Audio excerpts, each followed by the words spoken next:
Hello, everybody, and welcome back to another edition of the In Between the Stitches podcast. I'm your host, Brady Wilson, with my co-host, Chase Olschwinger. It's been a few months. It's been a few months. I was a little rusty. I was making sure that I got through the intro with no, What did you say? A new edition? I think I said new edition. So yeah, I've never done that before. No, I haven't. But we're rolling with it. It's hot. If you're not in Texas, I think right now the feels like is definitely what At least 105 to 110. Yeah, I mean, I was going to class yesterday. The heat index was like 109, Yeah. 110. So it was. It's not fun here in Texas. It's not terrible in the podcast room. There's not a ton of ventilation in here, but like it's not awful. Not 101. Yeah, it feels like it's 107 right now in Texas. So it's August. It's hot. Well, we're gonna try to limit ourselves to as much, to as little time as possible because we haven't done an episode over the summer. I mean, we literally were like, well, we might do one, for the lottery, didn't do one. We might do one for the draft, didn't do one. We might do one for this, didn't do one. So it's gonna be much difficult. harder to get out here. Yeah, it's more difficult to get out of here when we're both away, and it's like, well, I can't do this day. Well, then I can't. So we just go. I think at one point in July, we were like, you know what? Let's just wait. We'll get there when we get there. Yeah. Another fun thing that I realized was this is our 8th semester doing this. So thank you guys for watching for 7 semesters going on 8 here. I mean, it'll be 4 years in January that we started it because I was a freshman and now I'm a fifth. I'm a 5th year redshirt senior. There you go. You got an extra year of eligibility. I got an extra year of eligibility here at UNT. But as always, we start with the Dallas Stars. So I want to walk through because there's well, it looked really good, then looked really weird, then looked really, really weird, then looked so. Obviously, I think we did cover the season ending. Yeah. But a lot happened this offseason. It was a very weird offseason, I think, for the Dallas Stars. Uneventful, that's for sure. Well, it was eventful at first because we kept getting spurned on trades. And I know there was 2, and there's one that I know obviously the Zach Werenski trade, right? Basically, here's how... Of actual transactions is what I meant. Well, I know, but here's how I understand what happened. Werenski had gone to the Blue Jackets and had been like, I kind of want, I want to trade. And they're like, okay, or whatever. There was a miscommunication and they thought he really wanted out. So they had a deal in place. We were going to send, I think it was Thomas Harley. Was Mav in that deal as well? We were going to sign and trade Mav, I think maybe. Maybe because he ended up being in the Nashville. But we just got compensation out of that, right? Yeah. Draft compensation. We did. I can't remember who else was in the trade, but Harley was the main return for Zach Werenski, the reigning Norris Trophy winner.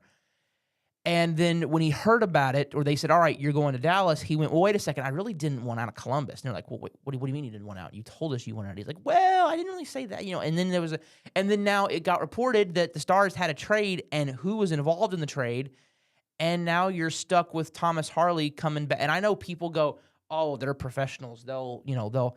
You ask anybody, it's happened a few times. I mean, the most recent one was 2 years ago, or less than 2 years ago, when a couple weeks after the Lakers traded for Luka, they had that trade set up for Mark Williams from Charlotte, where they traded Dalton Knecht and other pieces to Charlotte, and then the trade got vetoed because he didn't pass his physical, and Knecht had already traveled to Charlotte, and then 24 hours later, it got announced that the trade wasn't going to be processed, and he has not been the same player since. So, right. I mean, it definitely messes with your head thinking why would they trade me? Is there something that I'm not doing right? And then you want to be better than.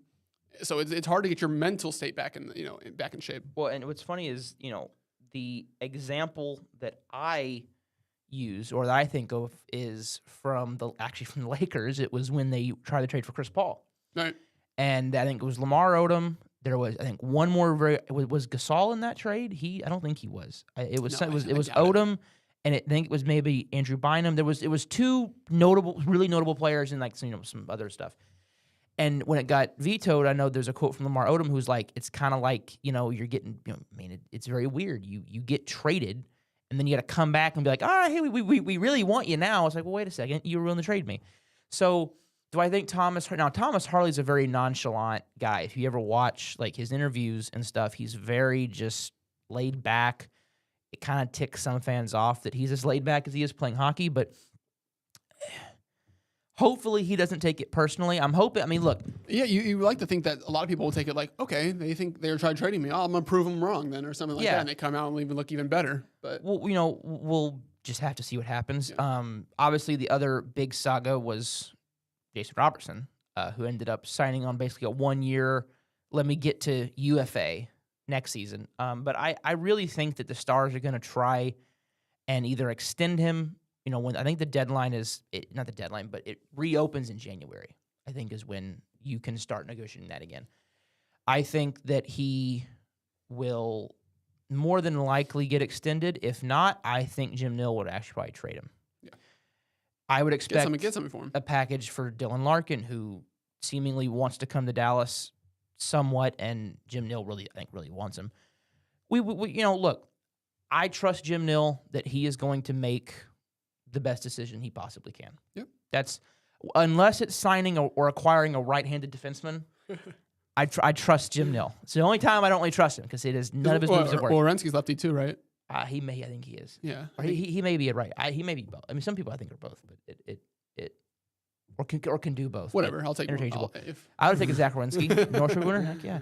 Anyway, I think obviously the other really only notable signing was you bringing Yoel Kiviranta back to I guess replace Maverick Bourque, but you re-signed Jamie Benn, who I know some people might not be. I know Zach Babb, our friend, probably not terribly amused by that decision. I know he did not really want Jamie Benn back. I think they're hoping that Tyler Seguin, hopefully, please, in his last season. Look, the good news for the Stars is we are no longer in cap hell. The storm was, can we re-sign Robertson? Sagan's making $9 million right now. The cap is still jumping up, but that $9 million is about to come off the books after this year. Yeah. And I could actually see Seguin coming back on another cheap Jamie Benn type. Let's 1 year, $1 million. As long as you want to keep running it back, let's keep running this thing back. Because if Tyler Seguin wins a cup, I'm not saying he's a Hall of Famer, but I mean, I feel like the legacy for Jamie Benn, Tyler Seguin, that goes astronomically high. Of course. If you're able to win a cup and etch your name onto Lord Stanley. But yeah, I mean, it cements them as a Dallas legend, that's for sure. And then also for those two guys, they win a Stanley Cup. There's a chance your name's in the rafters, and a pretty high chance, that's for sure. Yeah, it's a little bit of an underwhelming offseason for what it could have been. Could have been Zach Werenski, and it could have been what? When my dad sent me a picture, I think he's watching the show. Oh, okay, it could have been really eventful. Ended up being kind of, whatever. I think they're hoping that a second season of Glenn Gulletson being at the helm, what he preaches, we want to be 1% better every day. I think that they're kind of hoping that, and I don't think that for the Stars it's a terrible strategy.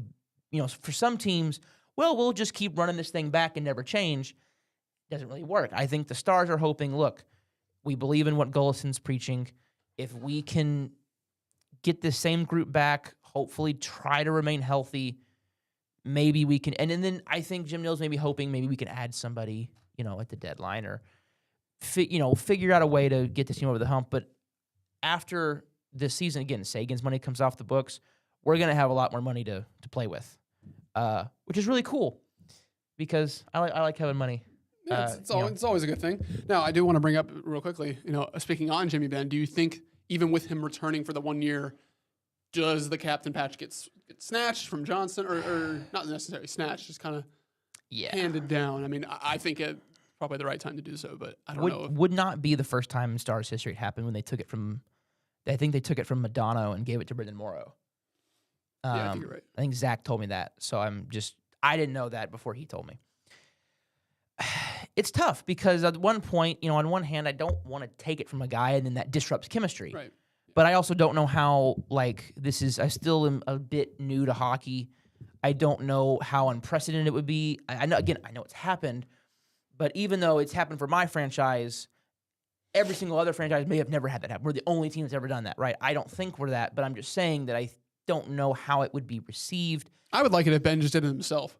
Just offered. Yeah, that'd be pretty cool. It's not going to be Miro. Miro's already kind of adamant about I don't really want to have the C. He's got the A. I mean, that's fine. Yeah, it's probably going to be Wyatt.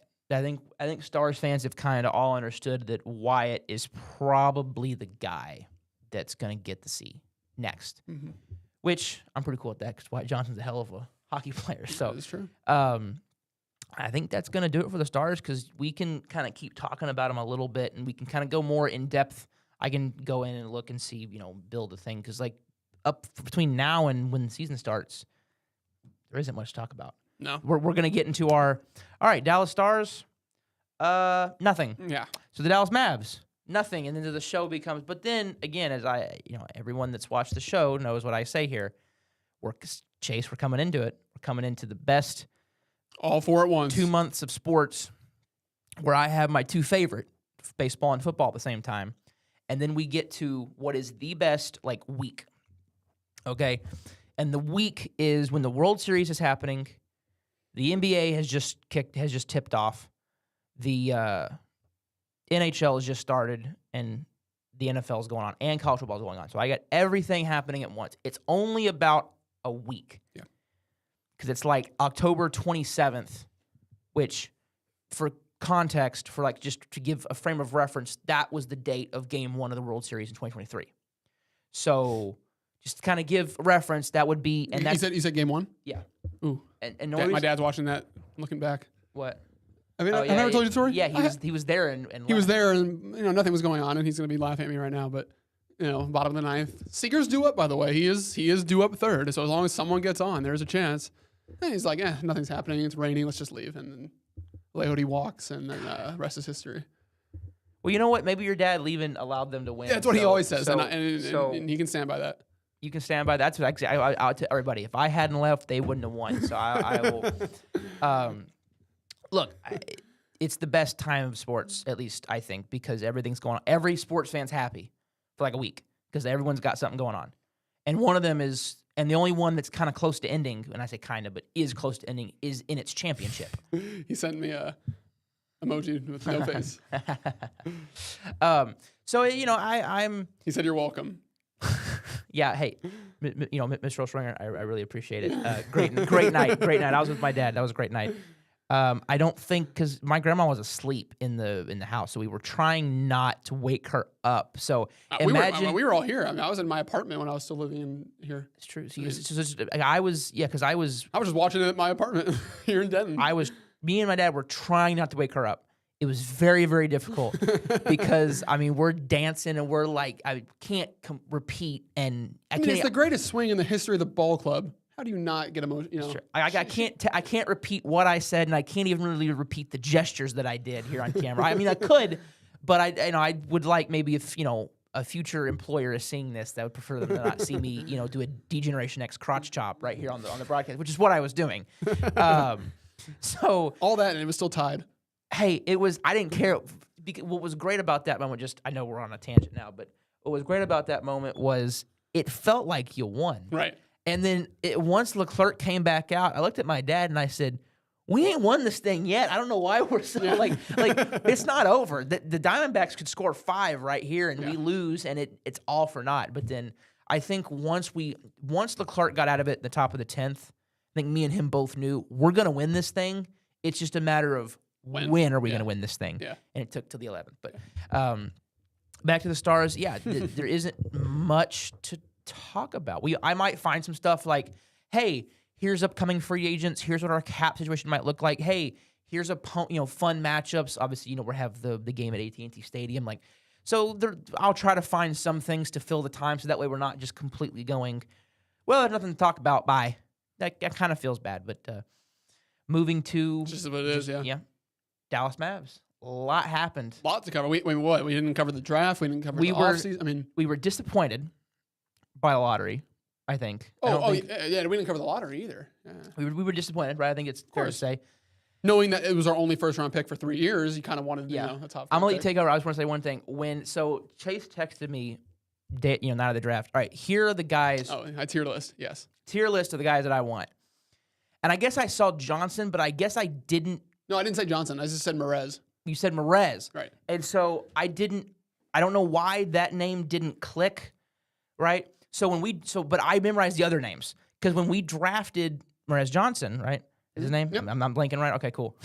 I haven't followed the Mavs that much, so just, And so I literally texted him and I went, who? Yeah. Who is this? This wasn't on your list. He's like, yes, it was. I'm like, no, it's not. I didn't hear his name was Merez. I didn't see that. And I went, oh, there it is. Okay, B. Yeah, okay, fine. Dude, yeah, did I have S, A, B, C, and D? That's what I think I did. I had S as in just somehow get lucky, Darren Peterson. And then I I think A was DeBonsa, Wilson, Boozer. Well, yeah, AJ DeBonsa, sure, yeah. Or no, it was Acuff, DeBonsa, Wilson, and then B was Boozer. Merez was in that. I'm only laughing because like, Burries. oh, I'd love to have AJ DeBonsa. Yeah, sure. Yeah, right. So no, I had Merez in B tier of a guy like I would be very happy with. Not that it was a guy I didn't expect us to take, but I'd be very happy if they did take him. And look, new head coach Dusty May. yeah, that was crazy. So let's Chase. You have the floor here. I mean, we'll go thoughts on the coach first because that happened first. Thoughts on Dusty May. TBD, really. I mean, there has been 2 coaches that have had prime success coming out of college to the NBA. That would be. I think I know one of them, but I can't. Because like you think about Rick Pitino, how legend he was. He wasn't good in the NBA. Who's the one? Because I'm blinking. Was it Tim Floyd? No, that wasn't it. I'm missing the name. Let me. And I know it's super obvious. One of them at least. Let me hop on Google. Isn't it the Billy Donovan? That one, yeah. Billy Donovan, who is successful right now. He's worked down. There's one more that I think that's like the main one that I'm completely missing. I know you'll get it up here for me in a second. But speaking on May, amazing coach. I mean, took over Michigan, won him a national title. Brad Stevens, yes. And then, yeah.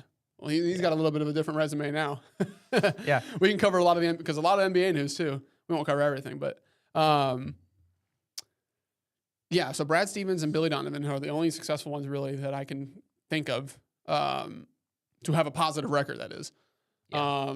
But Dusty May, look, you knew that there was going to be an entire fresh start from organization, from top to bottom, from players to organization to coaches to the staff, because we needed to. Hopefully training staff as well. Yes. Thank you, Nico. Everything just needed the reset. And Dumont knew that when he went out and got the number one guy you can get, a guy who has his stains on the wall, skins on the wall. Stains on the wall? Not stains on the wall. Skins on the wall. Sorry, I was thinking of something else.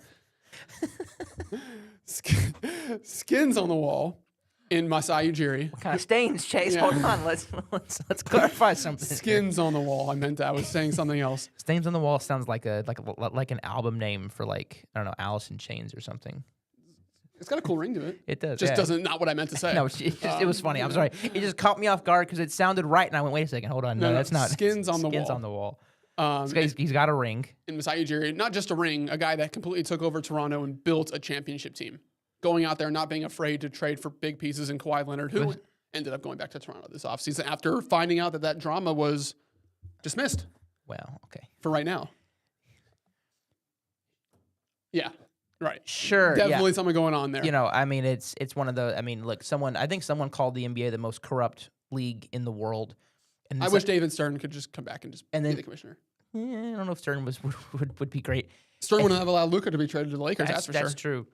Anyway, and then someone responded to him going, "Well, no, FIFA." And he goes, "Okay, you're fair. You're right. The NBA is the worst in America.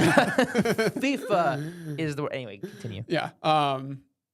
But you had to get a reset. Obviously, still recovering from a terrible decision, and they got Ujiri, and they went out and completely shocked everybody because they weren't even talking about May. I mean, they said they'd reach out to John Shire because it was Cooper Flagg's coach in college, and they mentioned May's name, but it never really grew steam. Like it wasn't. There was no momentum in that, and then out of nowhere, talk about a reset. That's a big reset. I mean, you fire Kidd because he doesn't say it, he doesn't admit it, but he was a part of the trade and he had to go. And not like Kidd was a bad coach. I was fine with Kidd. I liked Kidd. He had success. Thanks to Luka, but he had success. Right. But they completely went out and started over with a college coach, with new coaching staff, new general manager, with a new president of operations.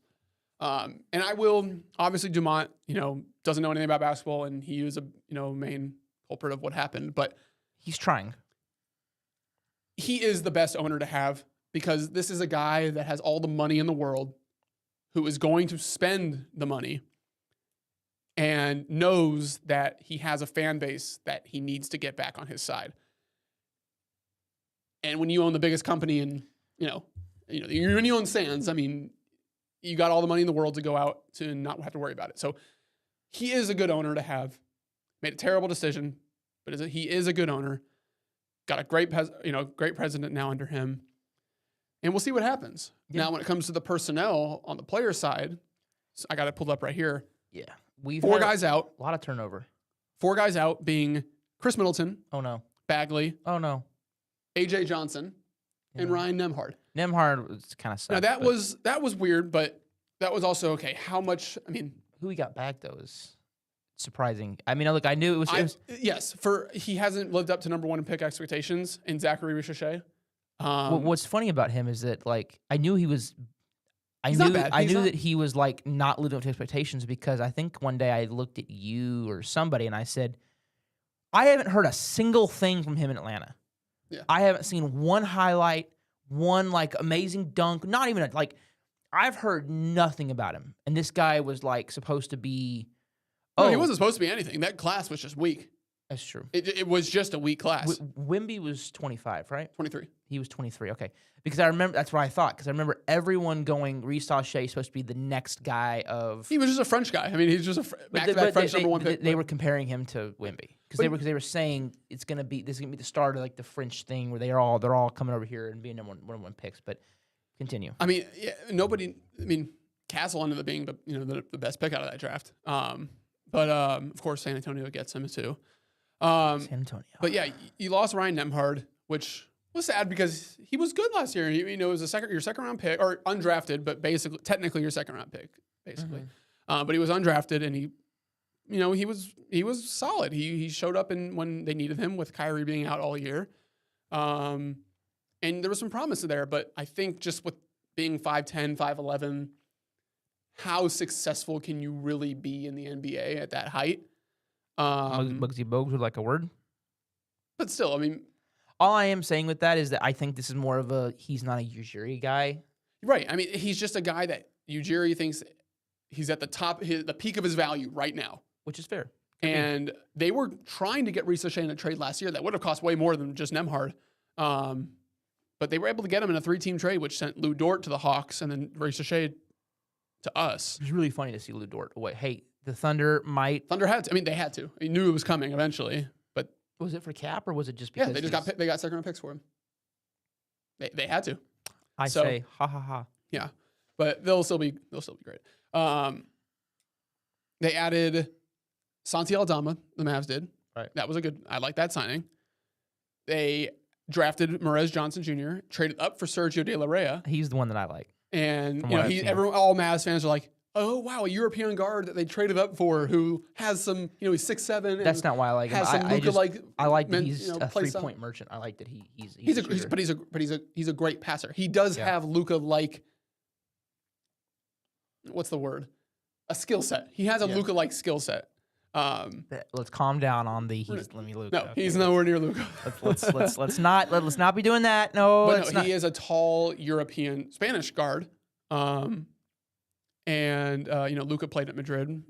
De La Rey played with. Look, I know the comparisons are going to happen. It's just like, it's going to happen, especially when he comes to Dallas. But that was a great pick.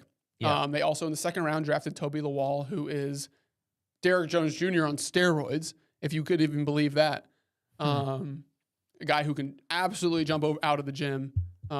Who, if given the opportunity, could be a really good piece for Coop and for Kyrie to playmake too. But I say these young guys are going to have a chance to make the team. Yeah. I think a guy like Lawal, I think, will be a 2-way contract guy who will, if there's an injury or whatever, you come play a couple games here, then we'll send you back down. Right. They added Jet Howard as a guard. It was a lottery pick from the Magic a couple years ago, 3 years ago, who was good. And then one of my favorite acquisitions this offseason was Marcus Sasser. Guard out of Detroit, who kind of, not because of his skill set, but he just kind of became the third point guard because Dennis Jenkins for the Pistons kind of just elevated to an unbelievable player on a 2-way. They extended him, but he was on a 2-way contract, and he just kind of came out of nowhere. And Sasser just didn't have that much of a role there anymore with Cade and Jenkins as the two guards. So we took advantage and we got him for basically nothing. And he's going to be a great backup point guard for Kyrie. Guy, shifty, shooter, can drive, can finish, great defender, a Ujiri type player. And that was my favorite acquisition because knowing that we needed a guard, that was a great one to get. And then finally they added Tarek Berovic, who is, was he a second round pick? He may have been a second round pick or an undrafted free agent. But that guy's a knockdown shooter who will just be on the wings.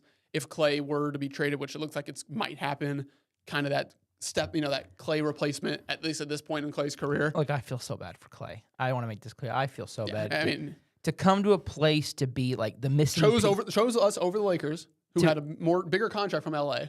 Yeah. And to be the missing piece, like imagine his thinking is probably, look, not only do I get to, go play with Luka Doncic, but I get to be the missing piece. Yeah. Right? I think there's definitely, if you're a professional athlete of any kind, you probably like the feeling of being wanted. And I think that Clay always struck me as like, it struck me as like Clay, you are our missing piece. If we have you, we have a lot better chance of beating Boston. Yeah. Right? Do we beat Boston? Probably not, but our chances go much, much higher because we have you. And to just have that, I wanted to ask you a question about that before we move. Are you done with acquisitions? Just a couple more things. Two big things. One, they re-signed Cisse. They put a tender on him, and the Knicks did offer him, but the Mavs matched that very quickly. So he'll be a third big or whatever. And then the big extension, Najee Marshall got a deal done, which was great. Fully deserved. Great player. Yeah. I know my dad, if he's still watching, his favorite player on the team. Really? Yeah, just a guy that just always going to be tough, can score at any, from all over the court. Great defender, just does it all and does all the dirty work for you. So what you're saying is he's an ethical Lou Dort. Yes, very ethical. He's an ethical Lou Dort. Yes. Doesn't try to hurt you while playing defense. He tries to hurt your mind. Ability to win. Because one thing I wanted to ask you was, this is just the DFW question, is that season, that 2020, what would that be, 2024 or 25 season, is that the most disappointing season in DFW history? Now, not ending, because I would say, there's definitely Rangers in 11, obviously. But see, that's the thing is, if you're going ending, it's probably 2011 Rangers. Cowboys in 14. But to have that happen where the rest of that season, I would say yes, was just the excitement of coming off of a champ. I think the only one you could argue was the Rangers in 2011. But again, they kicked butt all season, and then it wasn't until the second to last game of the year that the disappointment set in. Right. The disappointment for the Mavs set in February. It was there for a few months. It was just this long, not fun slog to the end, and then the miracle Cooper Flag, get. Sure, yeah, that was, again, ethical. Sure, I would say so, because not only did it's definitely the most disappointing one in Mavs set your franchise back. Well, what should have set your franchise back 20 years now it didn't at all. It actually you have an insanely bright future, which is just insane to think about. With the possibility that Luka could come back. I'm still holding out hope, folks. I will always. Hey, Lakers, everyone who traded for Luka completely sold. The Lakers are 100% owned by a new company now. I thought that was new owners now. Buss family completely sold. And it's definitely the end of they were, for baseball fans, if there's any baseball fans, they're like, I don't really know much about the Buss family. They kind of, I like to liken them to the Steinbrenners in baseball, where the dad was this really, I want to say flamboyant, but a very, there's a word that I'm searching for and I'm not getting it, but very front and center, like to be part of the decisions. Now, I think Dr. Buss was a bit more relaxed on making basketball decisions. Yes. Right? Like Dr. Buss would not be happy right now. No. But I think that they were both the family owning the marquee team. There were definitely a lot of comparisons. But yes, the end of an era in the NBA to have the Buss family not owning the Lakers. Yeah, it is weird. And then real quickly before we go to the Rangers, because I know we got to move on, but just some outside of the Mavs news, just because there's big NBA news, the biggest being LeBron James of the Philadelphia 76ers Jaylen Brown to the Philadelphia 76ers for Paul George, which is insane to say. As I say, But LeBron James to the Sixers. very weird. For probably If they are healthy, they are. for probably what's his last season, I would He assume. signed a 2-year deal. Okay, well, maybe he's got 2 more years left. It's He's gonna be he's trying to go to 43 or 44. I mean, it's gonna be weird. I wonder if he's trying to get past Brady. If he's trying to I want to play longer than Tom Brady did, so I want to and you got to. It's hard. It's got to be harder in football. I mean, to Well, be yeah. average, I'm not but- saying that, but it's but still. remember how Tom Brady. There's a famous story that Edelman's told where he's working out with Tom, and Tom, he's like, "You going for 4 to get Montana?" He's like, "I don't want Montana. I want Jordan." Right, kind of a famous little Right. story there. So I think that it's not crazy to think that you're not thinking of that. I'd like to be. Yeah, I mean, look, the Sixers, if they are healthy, they are an all-star lineup. They have Tyrese Maxey, VJ Edgecombe, Jaylen Brown, LeBron James, Joel Embiid. That is an unbelievable starting five. My only concern. The health, obviously. Well, okay. My 2 concerns. It's a good point. Number 1 is the health. What I of- already know where you're going to go with this next one. And where is that? All 5 guys can't have the ball at one time. Well, it's sort of that. It's every year I feel like there's a new super team that gets hyped up. Now I know this one is. But this is different. Okay, This yeah. is different. Okay, These aren't. okay, Cowboys fan. No, this year is different. This is talking about a Philly team. Not that we have any hate towards the Sixers, but Look, what I'm saying is that how Yes. many times over the last since I would say the Heat big 3 and the Celtics big 3 Warriors.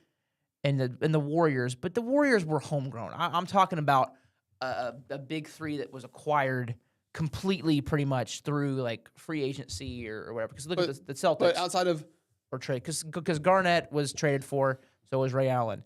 LeBron and Bosh were both free agents. The Warriors drafted Clay, drafted Draymond, right, Curry. and drafted Steph Curry. So they're sure Durant they just added chose it. Kevin Durant, but they didn't the majority of that dynasty was we drafted these guys and developed them, and so I don't. But really- Philly can say the same thing. 3 out of their starting 5 is drafted. What I'm saying is, let me get to my point, is how many times over the last 10 years have we seen a super team Yes. that's been built up? The Warriors are, since the Heat, the only one that's really had sustained success. Now, I know what you're going to say because I've brought this up 100 times with you, and every time you have the same response, which is, I remember when everyone said, oh my God, Brady, the Brooklyn Nets are going to be the next dynasty. Harden and Kyrie and KD. Who could possibly stop that? Okay, a foot on the line stopped it, but who could possibly stop it? Well, it lasted, 2 years? Injuries stop that. I recognize that, but how many times has Durant joined a team and they went, all right, well now because didn't he join the Suns? And they're like, all right, now we've got all these guys and they added Bradley Beal, right? Mm-hmm. This is gonna be the next super team. But that's just, we knew that wasn't working. There's stuff that Brooklyn should have worked. Phoenix, we knew wasn't going to work. What I'm saying is how many times Yes, you're right. every lot. offseason it feels like the NBA has a new team that's acquired some new player, high priced talent. Maybe they pair it with their homegrown talent. And they go, all right, this is going to be the next team for the next 5 years. It's going to be the dominant force in the league. And then 2 years later, half the team's been traded. They've gutted everything. The coach has been fired. The GM's been fired. The fans want, it's.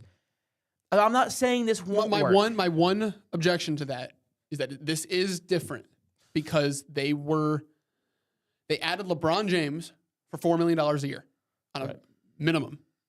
They got Jaylen Brown because there was off-season drama with his Twitch streaming, and they said, okay, all we can do is settle for a first-round pick and Paul George.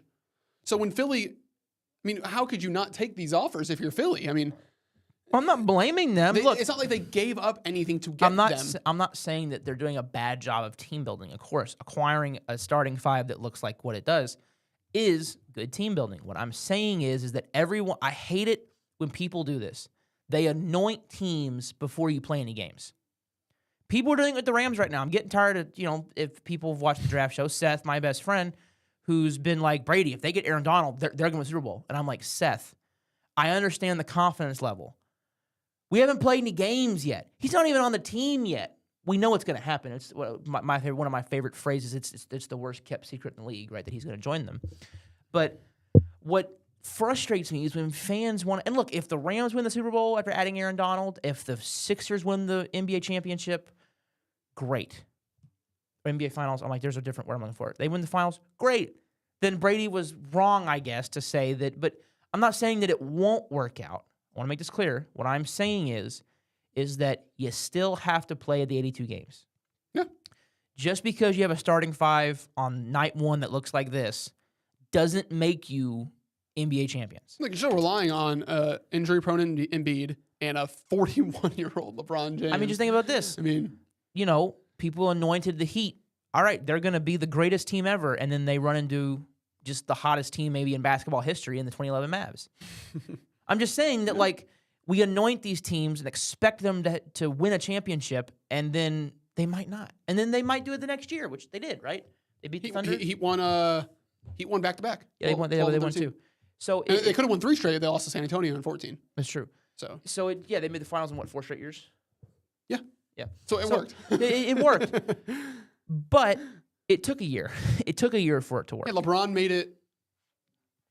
Was LeBron 10 straight years? Or 9 straight? 8? That'd be 8 straight. LeBron was 11, 12, 13, 14, 15, 16, 17, 18. Which is ridiculous. So that's what I'm saying is, look, the Sixers might win. But we haven't. It's what bothers me is let's go ahead and just give them the trophy and the rings. Oh, not at all. I still don't think they're the best team in the league. I'm not saying you're saying that. I'm saying that I see it from other fans. All I said, if they're healthy, they are going to be a great team. I'm not attacking. This is directed at not directed at you.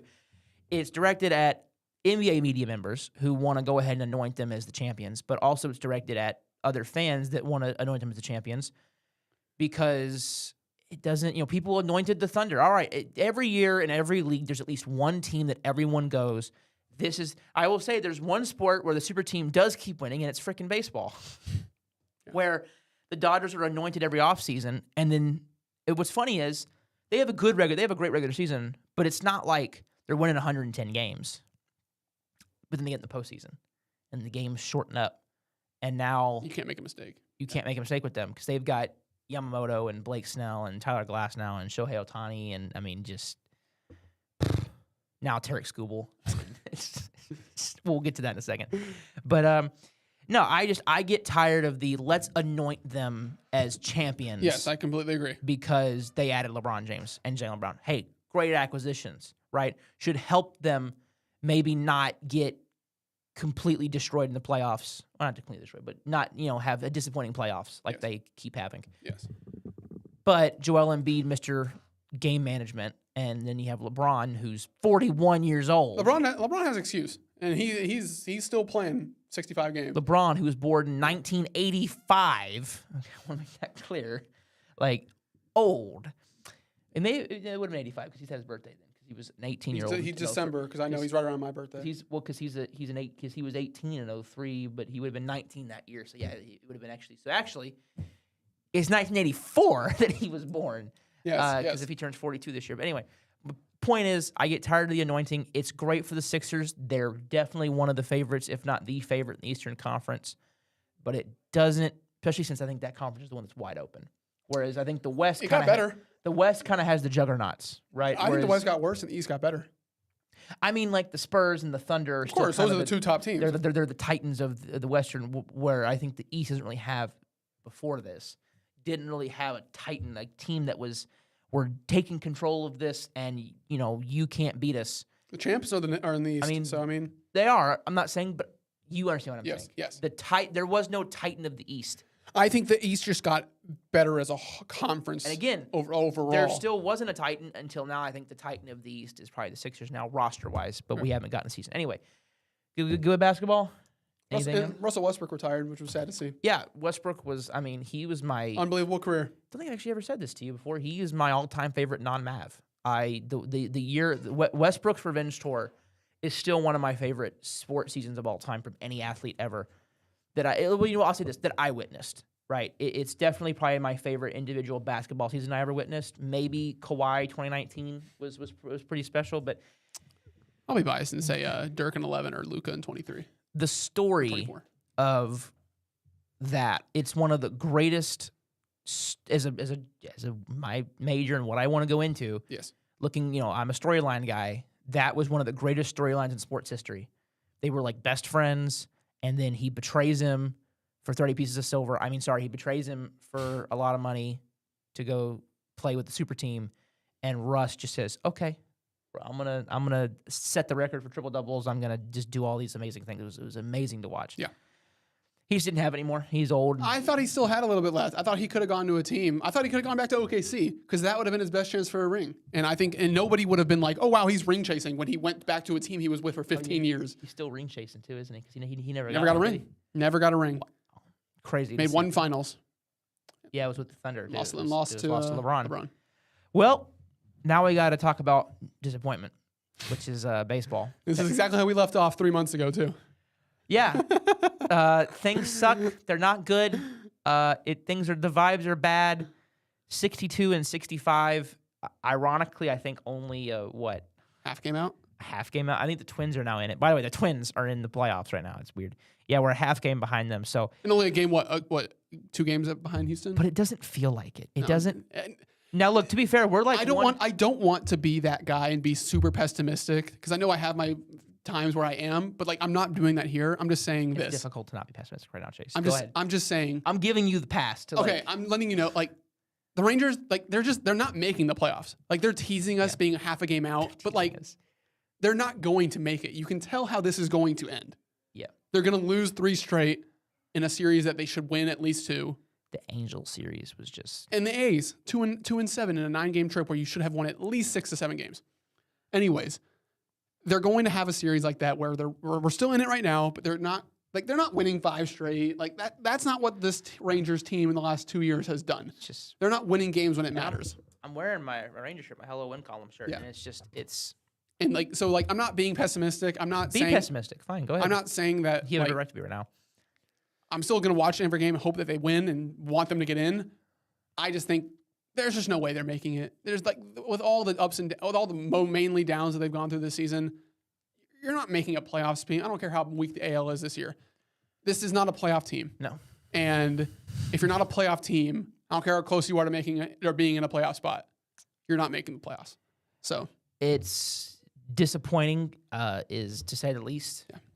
I know a lot of fans are mad at DeGrom right now because apparently yeah, we would have got on the hall. I Yeah. hate when stuff is reported like this, but it was reported that the Braves. Now, thankfully, it's not reported who he would have got because that would mean every Ranger fan watches that guy's career, and if he becomes Babe Ruth, everyone's gonna like Jacob DeGrom can't live in Dallas anymore because people might kill him. Oh, I'm happy that DeGrom wanted to stay. Look, yeah, I'm happy that he wants to stay and wants to play for us, but I can't lie and say that it's not a bit disappointing that the Rangers were actually trying to commit to a bit of a sell. Yeah.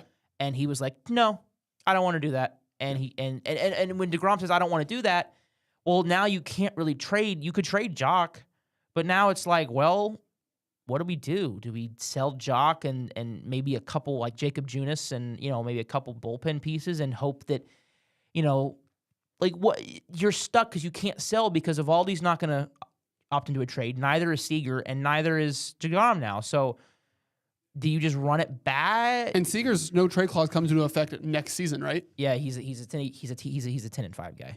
So no, look, I don't want and People Seager's don't know turned what it that around means. since he's come back, but For people that don't know what that means for a second, Dad, do you know? I assume you know what 10-5 means, right? I've heard the 10-5 guy. expression, but I don't know exactly. It's if you've been in the. I can't remember now. My dad, if he's watching this or when he watches this, is going to yell. It's going to text me. This is what it really is. But it's either you have to be in the. I think it's in the league for 10 years, and be with the team for 5 years, and you get an automatic no trade clause. Wait, when was Seager drafted? He was a rookie in like 20. Well, when did he sign with us? He was a rookie in like 2015, Jace. Was he 2015 draft? Okay. No. He was a rookie. Or- Remember, baseball doesn't do it like that. No, I know, but he was called. He was to the majors fairly quickly. I'm pretty sure he was. Well, now I got to look this up. Hold on, folks. We got to do a little Google search. He was drafted.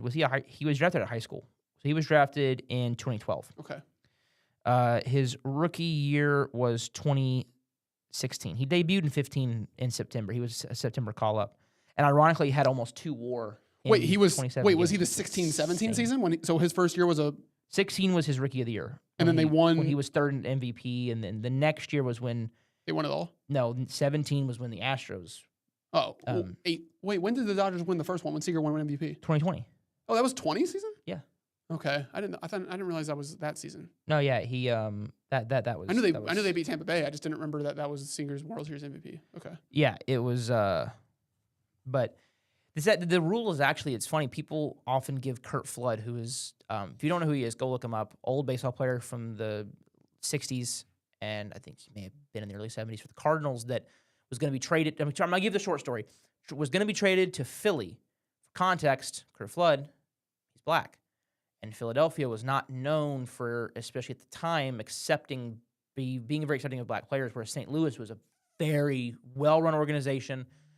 In fact, one day the owner of the Cardinals walked up to Curt Flood at spring training and goes, "All right, so are you staying in the hotel with the rest of the fellas?" And he goes, "Mr. Bush, no.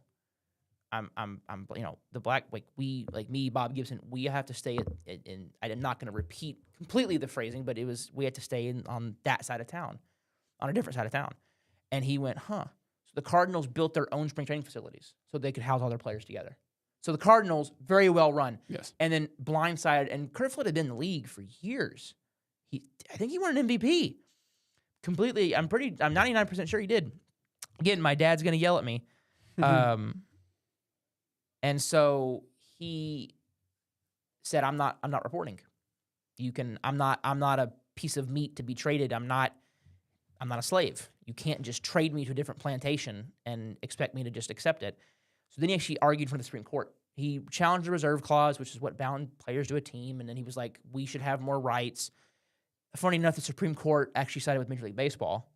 But so people always go, Curt Flood paved the way for free agency. Kind of got the ball rolling a little bit. Andy Messersmith and Dave McNally were the first true free agents. Like, they were the ones that really broke it open. What Curt Flood did, his main contribution, was actually the 10-5 rule, which is you have to, if you've been in the league for 10 years and you've been, I remember it now, and you've been with the same team for the last 5 years consecutively, you get 10-5 rules. Okay. That's how it Good works. to know. So I actually did not know that then. Yeah. I thought I've heard the expression, but no, I did. That's how it works. So it's an automatic, you have to get their approval for a trade. Okay. Now it's not like they have a list where, like, once you're a 10-5 guy, you submit a list. Well, here are 4 teams that I would never go to. No, it's completely blanket. The team has to ask you for every team. There is no, like, you have a list. I'm sure you could give the guys, the GMs, a list. But anyway, point is, Rangers couldn't really, story time with Brady. Rangers couldn't really do anything at the trade deadline. And I don't necessarily mind what they didn't do. They didn't do anything. I like Chase Silseth and Logan O'Hoppe. You can basically non-tender him for nothing. Yeah. If you want to. You can re-sign him. It's going to be, look,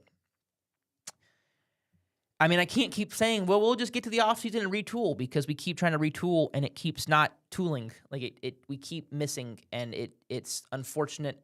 What's funny is I feel like on the pitching side of things, we're pretty okay, right? If we go in the next season with, okay, well, there might not be a next season, but just pretend let's all be delusional for a second and believe there will be a season next year. And you have Eovaldi, DeGrom, Gore, who's kind of turning around this season. Leiter, hopefully he gets healthy. And Rocker, it's a pretty solid starting 5. Rocker's been, I think, pretty good this year. Leiter was great before he hurt his ankle. Gore has one problem. Gore will throw 6 innings. 5 of them will be shutout innings. Right. But he'll give up a 5-run inning in the 3rd. Yes. And it completely screws The game. The game line. He has 1 bad inning. 1.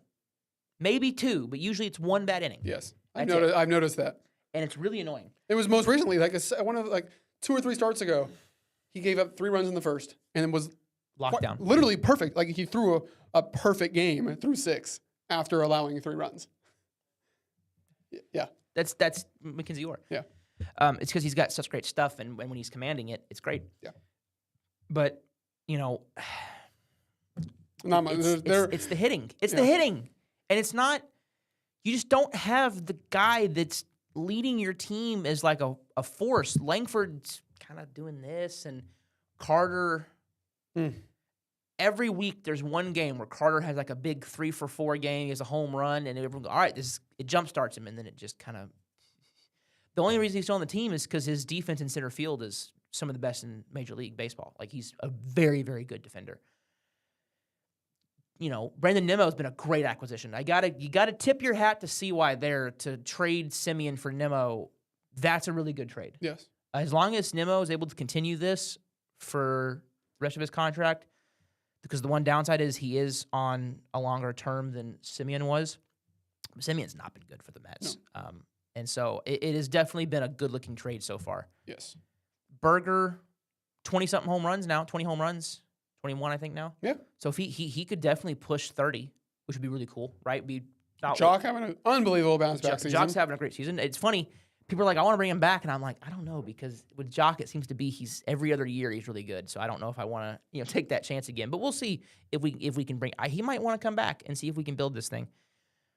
Zeke's been the solution. He's been like the one thing that's kind of kept you from completely petering out at times. It feels like Seager can't stay healthy, and he's I think he's starting to turn around. He's 300 since he's come back. Yeah, he's fine. Yeah. Look, everyone worried. It's Corey Seager. Okay, the guy. There is a decent, I would say at least a decent chance that he ends up in the Hall of Fame at this point in his career. There's only ever been, three other guys. He's the fourth man to have multiple World Series MVPs, and the other three are in the Hall of Fame, with it being Sandy Koufax, Reggie Jackson, and Bob Gibson. Pretty good company for Seager there. I could definitely see, as long as he hits certain benchmarks, I don't know what his numbers look like, but I just looked them up. I didn't look at his numbers. I assume. See, now I want to look it up. That's the problem. Now I want to okay, here it is. He has he's not going to have the numbers. Well, he might. He's only at 1,300 hits and 233 home runs. Now, to be fair, he's going to be playing for the next several years, and if his bat stays healthy, if he could somehow get to 2,000 hits and 400 home runs, he'd be in. But that's a tall order. That's going to be tough for him. Well, he's only 32, 31? He's 32.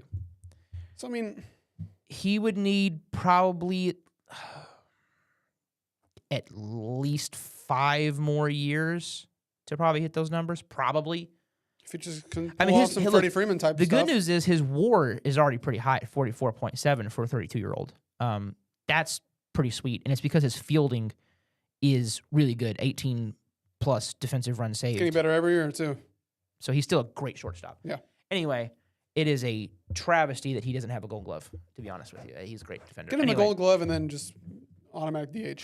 Keep him healthy. Hey, Walcott's smashing Double-A anyway. So, Yeah. Look, the Rangers actually have some prospects. I think it's Dylan. I think it's Dreiling. Yeah. It's either I've heard Dreiling and Dreiling. He's mashing in Double-A right now. So is Walcott. Walcott will probably be in Triple-A by the end of the year, which definitely want to see how he handles that.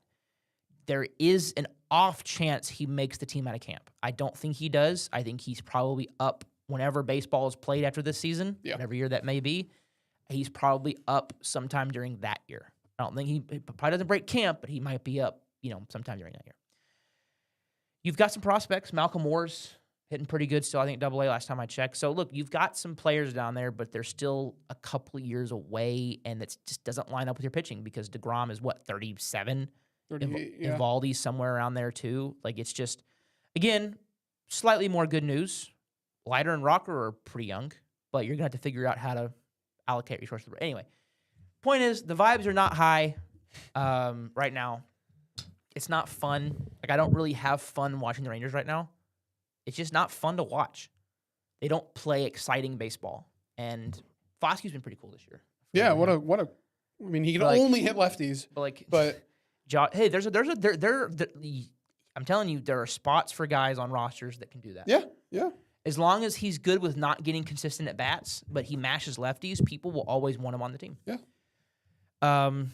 It's just that's really it. It's just the vibes are not high. It's just Nicky Lopez and Elias Diaz have fallen back down to earth as I kind of expected them to.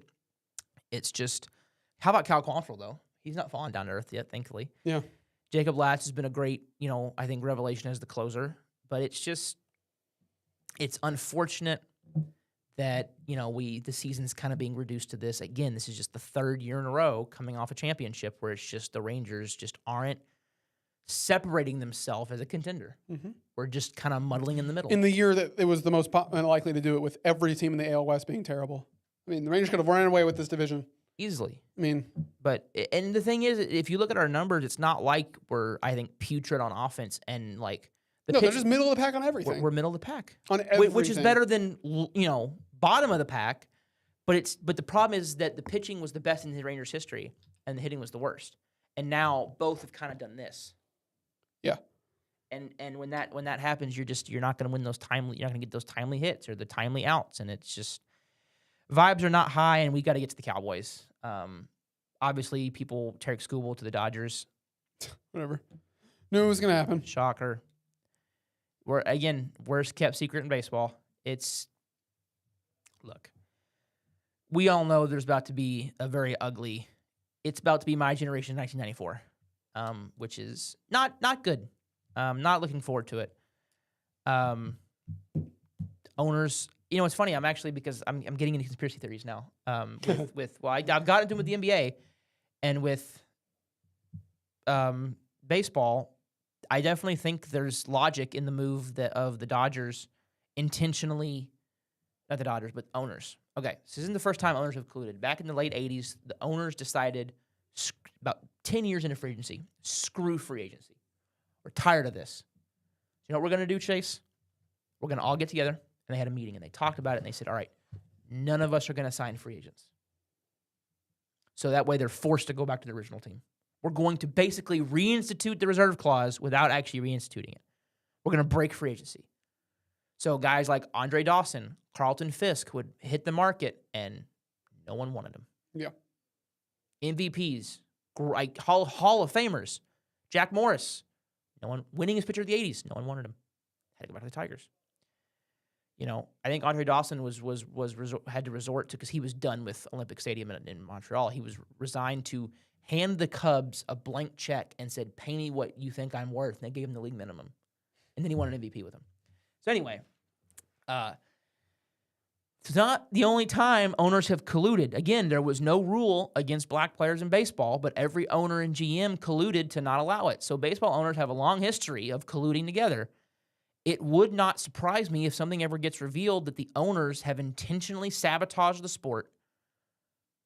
Guys like Bob Nutting, guys like maybe Ray Davis. Again, that's another thing, Chase. And I know that Ray Davis, but he was willing to spend all this money, and now suddenly you're not willing to spend it.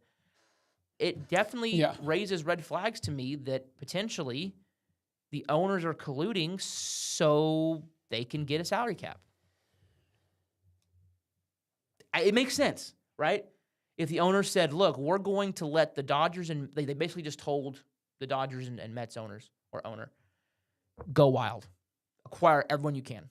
We're not going to stop you. In fact, the Tigers, we're going to call you about Tarek Skubal. It's going to piss the fans off so much that they're going to want a salary cap, and they're finally going to be on our side. And once we have that, the players can't do anything. Wouldn't surprise me. It sounds like something baseball owners would do. As someone that studied how owners have acted since the 1800s, since owners have been a thing, this is something owners would do. And that it's similar to things they have done in the past. So enjoy it while you can. Hopefully the Dodgers don't three-peat and we just go into just an awful time in baseball where it's just and the vibes are high. The vibes around baseball are high in some spots, but then when it comes to team success, everyone just goes, we can't. I saw an article, I think it was Jeff Passan, and it was, the Dodgers are the Death Star and everyone else feels like Alderaan. Yeah, I mean, the teams are going to do whatever they can, and it's just not going to result to anything. That's just what the problem. That's just what it is. You can do whatever you want. You can make as many acquisitions as you like. Can't out-talent them. No. So, well, last sport, trying to cover as much as we can. We got football coming back next Saturday. We actually have a USC plays. They play San Jose State. Yippee! But hey, it's football games. Actually, it's funny actually because there's not football's actually probably the sport we have the least to talk about because we covered the draft and there hasn't been a game since. It's just been there's been training camp and maybe I was wrong about Carson Beck. Yeah, he looked good. He looked really good. The Hall of Fame class went in. Look, great class. I mean, you've got Luke Kuechly, Larry Fitzgerald, and Drew Brees. I mean, that's a great class. That's all. What Kuechly's the second youngest player ever to be inducted. What makes me feel bad about it is that those are guys I grew up watching. Yeah. like it's the first time, baseball is starting to get there where Beltray and Ortiz and Ichiro, and Ichiro's a little different, but like you're starting to get guys on the ballot that I'm like, oh my God, Cole Hamels is on the ballot. Carlos Beltran just went in. I remember when we traded for him. Like, I remember this. Like, he's not a ghost from baseball past. This is, by the way, it was really cool at the Hall of Fame. I don't know if the NFL does this, but the MLB, it's my dad knows, it's my favorite part of the Hall of Fame ceremony. It's before the speeches. They invite every living Hall of Famer to Cooperstown, and they basically read off a little, and so Brian Kenny gets up there and he announces each Hall of Famer, but he doesn't just say, and now we have Jack Morris. Now we have Pudge Rodriguez. What he does is he reads like a little inscription about the player, right? That's nice. He was a 10-time All-Star. He was a Gold Glover. He was a World Series champion. He was this, that. Please welcome player. And they walk. It's always my favorite part. It's kind of like it's like they all have their own personal introduction. They have it's their own personal ceremony, but it's for everybody. And what's great about it is it feels like the Avengers. It feels like the Avengers are getting their own, he has the power of flight and mind control, and here he is. It's my favorite part of it because you get to see, here's Adrian Beltre sitting next to George Brett. And it's the largest collection of baseball talent at one time during the year. It's really cool to see all the legends of a game, right? And this year, Sandy Koufax was there, which is always really cool because he's 91 years old. I mean, here's a guy that was playing for the Brooklyn Dodgers, and he's here. You can see him. He's real. It's a really cool kind of moment in history to see all these different players. To see Tony Oliva and to see Jim Cott, to see these players that were playing in the 50s and 60s, still alive, able to come to the Hall of Fame. Rod Carew, and it's always really cool to see. Of course, not everyone comes. Nolan Ryan he's never really there. Just because I think it's just some guys, it's not a personal thing. They just can't make it, or, sometimes guys get, I know like Willie Mays and Hank Aaron had to stop going because they both just got where they couldn't make the trip to New York. But it's always my favorite part. I don't know if the NFL does that. I have to go and watch the ceremony. I'm really curious if other sports do that because I think baseball might be the only one that does like that really cool where it's like, I don't see why. I think there were like 60 players. They had the largest people because I think if you look at how many Hall of Famers are alive today, it's like the most it's ever been alive at one point in history where they were all inducted. It's really cool. Yeah. Football, we've kind of talked about it. Look, Cowboys looked really good in the preseason game. Mm-hmm. Very exciting. Camden Brown. Welcome to the team. Could be on the team. Looks really, really good. I may have to go watch some Georgia Southern tape to see if I can, spot. Did you do him? Did you? Pause. No, he was not. In fact, he was one of the guys I kind of overlooked, and I think the reason I thought we said, going years ago, everything that we say that's sports related. You don't take it a different. You don't take it the way you said it so casually. I was like, wait, hold on, hold on. Wait, I can't let that one. I can't let that one slide. No, he was not on my board. He was one of the best of the rest on Dane Brugler's board, and so basically, here's how I do it. I will freely admit to stealing a bit from Dane Brugler because I go subscribe to The Athletic for the Beast. It's great. Every player that he has a write-up on, more often than not, goes on my board. I have a 500-player big board, so I can fit all those players. Then I usually have a lot of spots left over. Then I go through his best of the rest. I see if I can find someone that's near the top, they're still ranked, with good speed. If I find someone with like 4.29 speed, I may go look up his numbers. I add him. 4.29 speed, he might get drafted. Yeah. Right? Camden Brown was one of the best of the rest that I guess just didn't make the cut. Because I try to research as best I can. But guys are going to miss. And I may have to go in and I can't add him now, but I may have to go in and watch some Georgia Southern tape. But he was a 4-star coming out of and going into Auburn, then he had to go back down somewhere else. But look, vibes I think are pretty good around the Cowboys right now. I know people are saying, "Oh, they won the Micah trade." Well, I don't like saying, "Well, you won a trade or you lost a trade." But it's final now. I think all parties are happy with what they got. I think you could almost look at it as a 3-team trade. I think the Packers are more than happy to part with 2 first-round picks for a bona fide stud pass rusher. What's funny enough is that we basically just rebuilt the Green Bay defensive line with Rashawn Gary and Kenny Clark. Yeah. I think it's really funny. They're fine losing Kenny Clark and 2 firsts to get a guy like Micah Parsons. The Cowboys are really happy to get Kenny Clark, a first-round pick, and Quinnen Williams, right? All for the price of Micah Parsons and a second-round pick. And to extend Williams.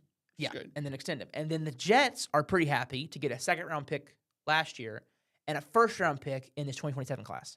So I think all three parties are happy with what they got. And I think that's a win for everybody. Mhm. Everyone won the trade. Because I don't think the Packers would want to reverse it. The Cowboys wouldn't want to. I think all teams involved go, we like what we got. The Cowboys clearly got the most stuff because we've got three players versus, 'cause I'm including Malachi Lawrence in that, versus the Jets get all for the we only lost technically one real player and then we lost one draft pick. But we also gained a draft pick, so kind of, the Jets are like, well, we gained two high-profile picks, and the Packers get Micah Parsons. So I think everyone's happy with what they got. Yeah. We completely rebuilt the defensive line. This is the best defensive tackle room I think the Cowboys have probably had in their history. I think it's funny because the Cowboys have always been a team that doesn't have the interior and doesn't have the safety room. And now Both that's are kind of like the the strong best. side of your Oh, defense. it's great. It's great to have Quinnen Williams and Kenny Clark and It's Jonathan Bullard. It's Otto Abonia. Abonia. Oh, the G silent? Or the, Yeah, there's a lot of silent. There's a lot of silent letters in that name. No, but then you go out and you spend the most money on Jalen Thompson, you get PJ Locke, and you get Caleb Downs in the draft that somehow falls to you. And then Caleb Downs is a cowboy. Dude, Malik Hooker's still here. He stepped on the field, and I'm just like, he's a cowboy. You know, Like, you saw the one-on-one play with him and Olave, and everyone was like, what a catch. It was literally an incomplete pass. pass. Yeah. Yeah. Look, and people going, oh my God, Caleb Downs got cooked or whatever on that play. Guys, he is sticking. Chris Olave is a Pro Bowler. He's one of the better receivers in the league, and Caleb Downs, a safety, is going toe-to-toe in man coverage on the line in that. Yeah. And he only played 3 downs or 5 downs in the first preseason I think he game? played like the first series, and then they took him out. But he had one play where he was kind of like really in the play, and he absolutely bottled that receiver in the slot. Yeah, look, that's the thing is like you're like, oh my God, he didn't do anything. Well, he's a safety. He's not going to be involved in every play. Yeah. If he's involved in every play, it means guys are breaking through the rest of the defense. Right. I'm very plus it was not even he didn't play the full series. He played like half the series. Yeah. I think he played I like 5 or 6 know plays. he played more than 3 plays, but I only saw him for 3 plays, I think it was like maybe 5, 6, maybe Yeah. 7 plays. It was not a lot. which was good. Think about how many plays he might be involved in when it's a full game, when it's 4 quarters, right? I mean, let's be honest. Very excited for the Cowboys this season. Yeah, this vibe, I mean, obviously, hopefully everybody is going into week 1 healthy and stays healthy for every team. But Actually, hold on, wrong hand. I got a right hand. yeah, but Make sure I, obviously for my team specifically, if everyone's on the field, offense and defense, special teams, everybody, the difference in vibes I have from this year and last year. Like last year, Shawty's culture's taken over. last year, I knew the offense was going to be solid because Flus. I knew that adding Pickens was going to be great, and I was like, I know now that he has a quarterback, he's good. It's going to be a good offense, but I didn't really think like, okay, the defense can be okay, but then, but I knew the defense was going. I was always skeptical of the defense. I was wrong about Flus. I was excited for the move. I was wrong. I own it. I ate crow. I'm very happy with where we are now, though. Yes, I don't even want to talk about last year. It's just move on. It was funny. Like the first play, we saw like a safety rotation into a coverage, and I'm like, oh my God, like dude, I was like, this is so beautiful. We're not seeing the most vanilla cover 2 look or the most vanilla cover 3 look. With Flus or No, yeah, with Flus, we were seeing like the most vanilla. It's still the funniest thing ever that you open up in Philly versus Super Bowl champions and you play great defense. Well, they played bend don't break defense. They gave like 24 points. It was fine. It was you played fine defense. In the second half, you played lock. You didn't allow. The second half was a lot better. First half was like, ooh, okay. Well, yeah, but I was like, okay, it's first game of the season. Take some time. And I was like, okay, you got the Giants now with Russell Wilson, who had a terrible week 1, and like, okay, just made him look like prime Russ. Yeah. Russ. I mean, like it was not. And then that was when I was like, hey, oh, okay. If your quarterback needed a get back game, it was us. We were the ones that gave quarterbacks hope. Yes. Yep. Yeah, it wasn't good, but it was funny. No, it was funny because like it was in the first series. Christian Parker had a coverage look where safeties were starting out in 2 high, and then post snap they rotated it into a cover 3. Into a 1 high, and I'm sitting here going, "Oh my God, like that's like kind of basic more for the NFL now." but Flus was running the most basic cover 2, cover 3. It was, I mean, like, oh my God, I could have found his own and got him the 10. Yeah, this is the real defensive coordinator. Hold up now. Yeah. Hold up, folks. And so it was great to see. Don't know who they played this week. I didn't. Arizona. Look. Is it Arizona? Okay. Well, who cares? I'm not like super concerned with preseason results. Winning a game, I always like to win. I like when they win I haven't won when was the last time they won a first game of the preseason? If I'm a contender, I don't care about winning in the preseason. The Seahawks, I don't give 2 craps about winning in the postseason. We just won in the preseason. We just won the Super Bowl. Vibes are fine. But for a team like the Cowboys, the Cowboys are trying to restart themselves, right? It was 3 years of playoffs, and now it's been 2 years of missing the playoffs. I think winning preseason games, I think, matters for certain teams. If you're the Jets, could help increase the vibes. But if you're a team that's in the middle that's trying to ascend to upper, I think winning at least 1 or 2 preseason games, it gets the vibes high. That's my opinion. I think people might disagree with that. I think that it definitely can just help with the vibes, right? Helps maybe with the buy-in, helps with the culture. I think it's helpful. Personally, I think my humble opinion there. But season starts, I think for us, Sunday Night Football, it's in a few weeks. We still got 2 more weeks of preseason, and then one, the dead week where they remove the preseason game. But it's just kind of all right, It's fantasy. It's draft time. It's draft week. Yeah, get your rosters ready, and let's lock and load because I'm excited for the season. Yeah. We'll try to talk about college a little more, especially early when there's no hockey and basketball to talk about. Yeah. We might try to find something each week to talk about. It might be, hey, let's rank our top 10 favorite Mavs of all time. It might be some dumb segments like that, but at least it's get us talking about the Mavs at some point. So we only went over an hour by 11 minutes. So First episode back. Months, look, you knew it was gonna be longer. It always happens. I will say, fun to announce. Now, I'll announce it now, but it's not going to take effect for a few weeks. I will be doing. Sorry, you're not involved in this. Sorry. You can be if you want to. If I don't know if you want to drive up to Denton twice a week. I'll be doing a show. I got it approved yesterday, so I'll be taking a big computer screen. I'll be putting it in here, and I'll be hooking up my laptop to it, and I'll be able to do film study with fans. Now, I'll be able to show you what I'm seeing on film, and I'm going to pick 10 to 12, maybe 15 plays. I'm going to see how Cowboy related. Cowboy related. Okay. Where it's from the previous game. If we won, I might pick. If you say I pick 10 games, I might pick 6, maybe 7 games where we did really good because we won. If we lose, I'm going to probably pick the plays that showed, okay, we lost the game here, here, and here on these 3 plays, right? Like I remember the Packer game I did this for. I posted something to all my social media stuff explaining, I'm like, here are the 4 plays where if we had gotten a stop here, gotten a stop here, gotten a stop here, we'd have won the game, but we didn't. So I'm very excited about that. It's going to be able I'm not sure I'll be make it up for You're that, but welcome. I will watch that 100%. Yeah. So I'll be very excited about it. So I think that's it, Chase. Is there any? And look, I'm sure we're missing something. We're but missing something. I guarantee it. And what we'll do is we'll go. Oh, I'm going to hit stop recording. He's going to go, or I'm going to go. Oh, we forgot to talk about blank. Write that down for next week. So we'll again Wednesdays around 1 p.m. is when we're going to be live. You're more than welcome to join us when it's live, but I will also try to send it out when it uploads in a few hours. So we will see you guys next week. Welcome back.